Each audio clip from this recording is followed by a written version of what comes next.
Hi, welcome back to my channel. നമുക്കിന്ന് ഇഫ്താർ special മുഹബത്ത് കാ സർബത്തിൻ്റെ റെസിപ്പി നോക്കിയാലോ. വളരെ പെട്ടെന്ന് കുറച്ച് ഇൻഗ്രീഡിയൻസ് കൊണ്ട് ഒരു 5 മിനിറ്റ്സ് പോലും വേണ്ട, ഒരു 2 മിനിറ്റ്സിൽ ഉണ്ടാക്കാൻ പറ്റുന്ന നല്ല ടേസ്റ്റി ആയിട്ടുള്ള മുഹബത്ത് കാ സർബത്താണ്.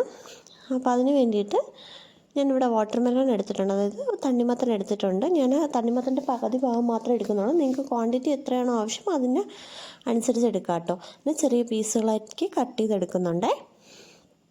കണ്ടോ, ചെറിയ ചെറിയ പീസുകളാക്കി എത്രത്തോളം നമുക്ക് ചെറുതാക്കാൻ പറ്റുമോ അത്രത്തോളം ചെറുതാക്കുക. ചിലർക്ക് വലുതായിട്ട് കിടക്കുന്നതായിരിക്കും ഇഷ്ടം, അങ്ങനെയാണെങ്കിൽ ഓക്കെ, അങ്ങനെ എടുക്കുക. ഞാൻ കണ്ടോ 2 വലിയ പീസ് കട്ട് ചെയ്തെടുക്കുന്നുണ്ടേ, ഞാൻ എടുത്തിട്ടുണ്ട്. അതിനുശേഷം അതിനോട്ട് നമ്മൾ കണ്ടൻസ്ഡ് മിൽക്ക്, അതായത്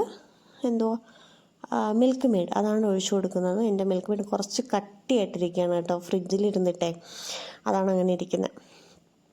ആ മിൽക്ക് മെയ്ഡ് ഒഴിച്ചുകൂടാൻ പറ്റാത്ത ഇൻഗ്രീഡിയൻ്റ് ആണേ ഇതിൽ, അതൊഴിച്ചു കൊടുക്കുക. അതിനുശേഷം റോസ് സിറപ്പ്, ഒന്നുകിൽ നിങ്ങൾ റോസ് സിറപ്പ് ഒഴിക്കുക, അല്ലെങ്കിൽ എൻ്റെ കയ്യിൽ റോസ് സിറപ്പ് ഇല്ലാത്തതുകൊണ്ട് റോസ് മിൽക്കിൻ്റെ എസൻസ് ആണ് ഞാൻ ഒഴിച്ചു കൊടുത്തത്. രണ്ടിനും സെയിം ടേസ്റ്റ് തന്നെയാണ്.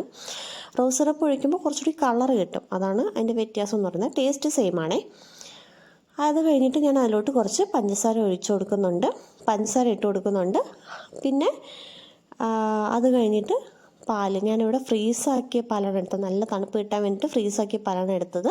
നിങ്ങൾക്കിപ്പോൾ റൂം ടെമ്പറേച്ചറിലുള്ള പാലാണെങ്കിൽ അതെടുക്കാം കേട്ടോ. അതെടുത്തിട്ട് കുറച്ച് ഐസ് ക്യൂബ്സും കൂടെ ഇട്ടാൽ മതി, അല്ലെങ്കിൽ നല്ല കൂളായിട്ടുള്ള പാലും എടുക്കാവേ. ആ പാലിലോട്ട് ഞാൻ കുറച്ച് റോസ് സിറപ്പ് ഒഴിച്ചു കൊടുക്കുക, റോസ് മിൽക്കിൻ്റെ എസൻസ് ഒഴിച്ചു കൊടുക്കുന്നുണ്ട്. അതും കൂടെ ഒഴിച്ച് നന്നായിട്ടൊന്ന് ഇളക്കി യോജിപ്പിക്കാം. അത് ഇത്രയേ ഉള്ളൂ കേട്ടോ. അത് കഴിഞ്ഞതിന് ശേഷം നമുക്ക് കസ്കസ്, അത് അറിയാമല്ലോ, ഇനി കുറച്ച് നേരം കുതിർത്ത് വയ്ക്കാം, ഒരു 5 മിനിറ്റ്സൊക്കെ കുതിർത്താൽ മതിയോ കസ്കസ്. അതും കൂടി ചേർത്ത് നന്നായിട്ടൊന്ന് ഇളക്കി യോജിപ്പിക്കാം. പഞ്ചസാരയൊക്കെ തനിയെ അലിഞ്ഞു പൊക്കോളൂ കേട്ടോ. ഇളക്കി യോജിപ്പിച്ച് വേണമെങ്കിൽ ഫ്രിഡ്ജിനകത്ത് വെച്ച് യൂസ് ചെയ്യാം, ഇല്ലെങ്കിൽ അപ്പം തന്നെ സെർവ് ചെയ്യാം. ഞാനിവിടെ അപ്പം തന്നെ സെർവ് ചെയ്യുന്നുണ്ട്, കാരണം ഞാനിവിടെ തണുത്ത ഇതാണല്ലോ എടുത്തത്, തണുത്ത പാലാണല്ലോ എടുത്തത്. നിങ്ങൾക്ക് തണുപ്പിച്ച് കുടിക്കണമെങ്കിൽ, അല്ല നോർമൽ റൂം ടെമ്പറേച്ചറിലെ പാലാണ് എടുക്കുന്നതെങ്കിൽ തണുപ്പിച്ചിട്ട് യൂസ് ചെയ്യാം കേട്ടോ. അതേ മുഹബത്ത് കാ സർബത്ത് റെഡി ആയിട്ടുണ്ട്. എല്ലാവരും ഒന്ന് ട്രൈ ചെയ്ത് നോക്കണം. വീഡിയോ ഇഷ്ടപ്പെട്ടാൽ ലൈക്ക് ചെയ്യുക, ഷെയർ ചെയ്യുക, എൻ്റെ ചാനൽ കൂടി സബ്സ്ക്രൈബ് ചെയ്ത് സപ്പോർട്ട് ചെയ്യണേ. താങ്ക്